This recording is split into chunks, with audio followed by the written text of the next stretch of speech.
Welcome to Discourse. Today we're talking about A Better Heart by Chuck Augello. All the tanks are ready. Better Heart follows a budding filmmaker. He went to college. He's pretty good at it, but he can't catch a break. He's in the middle of making a film when his estranged father shows up out of nowhere, and he has a monkey with him. The protagonist's name is Kevin. Kevin needs to figure out why his father shows up out of nowhere. What's this monkey about? Yeah. Oh, his father also has a wad of cash and a gun. What is happening? Yeah. And I like the beginning because Kevin's kind of like weird headspace of where's this all coming from is the same headspace that readers are in. Mm-hmm. We're like, what is happening? Yeah. And I love the ending of chapter 1 because it ends with, oh, and the monkey is wanted by the FBI.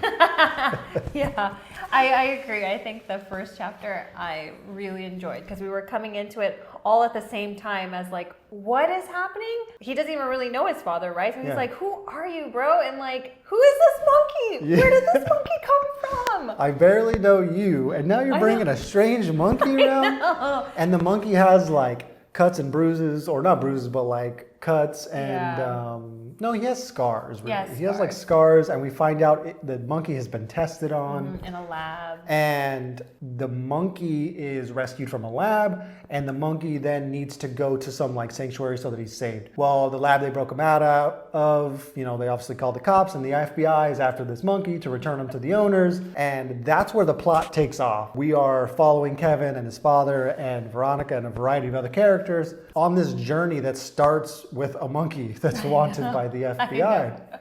And I like the story because it uses a lot of references from filmmaking and late 90s movies as well, because Kevin is a filmmaker. Of course, he would use a lot of references to that kind of stuff. Yeah, I did enjoy that too. And I also like that it was the one thing him and his dad did have in common. You know? His father is like a background extra. Yeah. And he's been in background extra his entire life. Yeah. And what I like about his father, he's like really old, right? He spent his entire career in Hollywood, and he always tells these kind of anecdotes about people that he knew in Hollywood.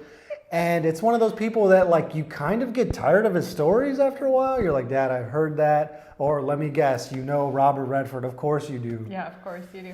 I almost at some point too, I kind of had the same headspace as Kevin was like he's just name dropping just to name drop. He probably never even talked to that person. He probably never even was in the same room with that person. He's just talking. But then... No, don't give it away. Oh. No. Well, okay, but then we're all in the same headspace where he is just making up stories. His father just makes up stories. But it kind of come to find out, which I thought was super cool, that he did actually talk to these people or know these people. Okay, in the beginning I was like, no, he's just making up stories. Exactly. But then you think about it, and of course he's on set, he's meeting people, so there's in between times where people are just kind of hanging out. So it makes sense that he would eventually get to know some famous, important people. And I really like that he ended up, Kevin really thought, wow, my dad actually is a really great actor. And he just never got his shot. Yeah. And he's in a similar situation. Yeah, he's a great director. Yeah. He just never got his shot. His father's a great actor. He just never got his shot. They have that in common. Mm-hmm. And I don't think we're giving anything away by saying that, right? Because Kevin kind of realized that about his father somewhere towards the beginning of the story. And this is kind of a road trip story because him and his father go on a road trip. I won't tell you why, but they take off and they learn a little bit about each other. And I like the dynamic between his father, Kevin, and the monkey. Oh my God. Because it's the three of them. They're getting into different kind of antics. And whenever it gets tense between Kevin and his father, the monkey usually throws a tangerine at him or something, and it just so breaks the tension in some way. But Kevin, the character, is struggling with killing his mother. And I struggled with how to frame that because it's kind of giving something away, but not too much, I think. It's towards the beginning of the story, he explains how his mother died, he feels responsible, and that's where a lot of emotional turmoil comes in for Kevin throughout the entire story, is that traumatic event. I don't think he really talks to anybody about it. It's just something he kind of internalizes. And we find out through the story that he's taking the monkey to be saved, but it's really about saving Kevin's heart. or his soul, I guess. He Right. becomes a better person towards the end. Yeah, because he goes back and forth with like, do we help this monkey out or do we just go about our regular lives? You know, like, am I a heartless person if I don't help him? Yeah, it's a struggle. And I didn't realize it was going to be a struggle for me too, because he tells these stories about how horrible it is for these test monkeys. And Kevin is questioning and we're questioning like how far we would go to save a single monkey. But then, I mean, how far do these FBI agents go just to take this one monkey? My Lord. I know. I felt like it was super intense. Like it's not cocaine or something. Yeah, like it's just a relax. monkey. It's just a monkey. They go through like this whole elaborate like CSI sting operation for a monkey. Well, it's not a monkey. They set it up Capuchin, to catch the right? people that are breaking out these I guess monkeys. Because these people are essentially breaking and entering and, committing crimes. And to some people, they're just property. They're not living sentient beings. They don't have a soul. Yeah, they don't have a soul. They're so cute, those capuchins. Yeah, they're so cute. Can you imagine? I wouldn't be able to be a scientist testing on those monkeys because, can you imagine if you have to stick some kind of electric prod in him or something? Yeah. And be like, oh, he's so cute. Or even when he referenced in there how they took away any type of stuffed animals or something from them. They kept him in isolation. Yeah. What was the point of that? I'd be like, let's see if he loses his mind by being in isolation for this amount of time. Of course. What are we learning? Make sense. I know, it doesn't even make sense. Oh, we're learning that humans are monsters. That's what we're learning. Actually, that is what I kind of thought after a while. It's like, we're just horrible beasts. Yeah. Oh, I realize now.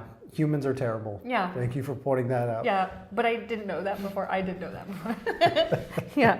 I like that it's funny. It's funny unexpectedly. Like, for example, Veronica goes on her own kind of spiritual journey in one of the chapters, and she meets a lady that identifies as a cat. As a cat. Right? So she meets essentially what you think is just a cat lady, right? She shows up to a house, there's tons of cats, and you see her and you're like, oh, she's a cat lady. But no, she is dressed as a cat. And she's like, I identify as a cat. There's this weird scene where Veronica's sitting on a couch and she decides to try to befriend this cat lady.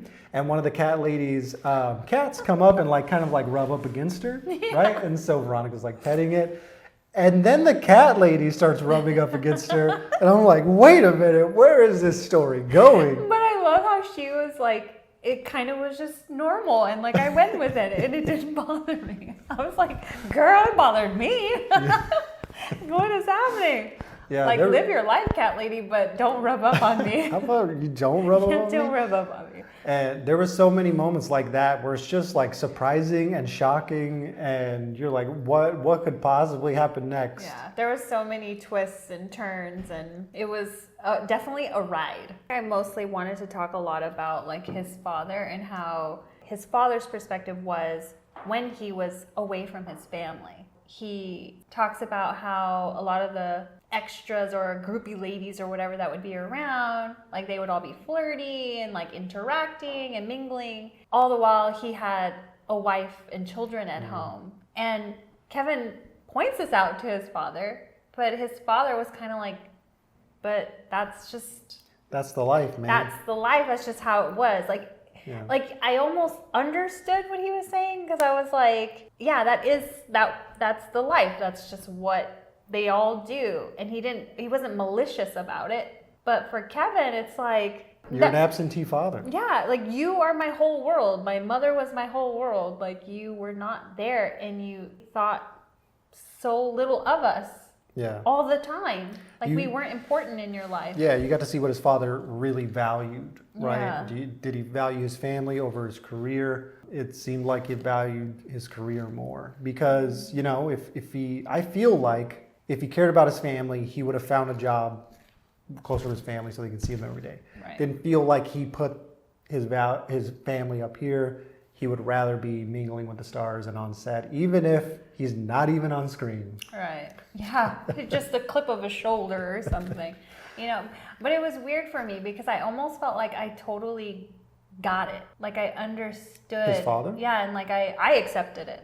I don't know. I was like, oh, okay, I guess I could see that. I don't know if that's saying a lot about me, but I was just kind of Oh, okay. Yeah, just understanding somebody else's perspective. And I think that Yeah. comes from the good writing is we get a full understanding of where his father's coming from, where Kevin's coming from. Yeah. And although it's sad Yeah. to see the kind of relationship they have, you understand both of their perspectives. Yeah, because you are living your life, and if you're not living it to your fullest or the way you want or that makes you happy, then Yeah, you got to be What are you responsible for your own happiness.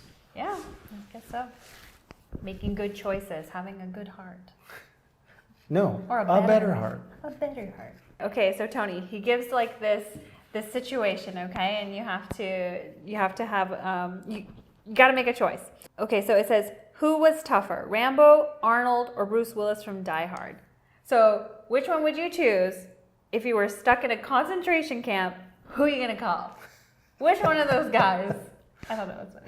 Yeah, that was pretty funny. Bruce Willis seems like he's good in like an urban environment as a cop. Okay. Arnold Schwarzenegger seems to be okay also as like a cop, but he seems like he's going to strong arm everything. I would go with Rambo just because he often breaks people out of camps in the jungles or whatever. There you go. So of course it would have to be yeah, Rambo. it would be Rambo. So his dad is, to me at least, probably one of the more interesting characters in the book. Mm-hmm. And I really love how he's introduced by Kevin. Let me read the quote here. My father, Edward Stacey, stage name Brian Edwards, Guinness World Record holder for most appearances in a motion picture with over 623 credits to his name, excluding his multiple roles in Mexican horror flicks under the name George Gringo. I know. I was just like, George Gringo. George Gringo. And he actually goes by that name sometimes throughout the story. I know. People, I think he meets a celebrity later on and he has to reference his father as George Gringo to get through the door. Yeah. And I'm like, oh my God. I thought that was so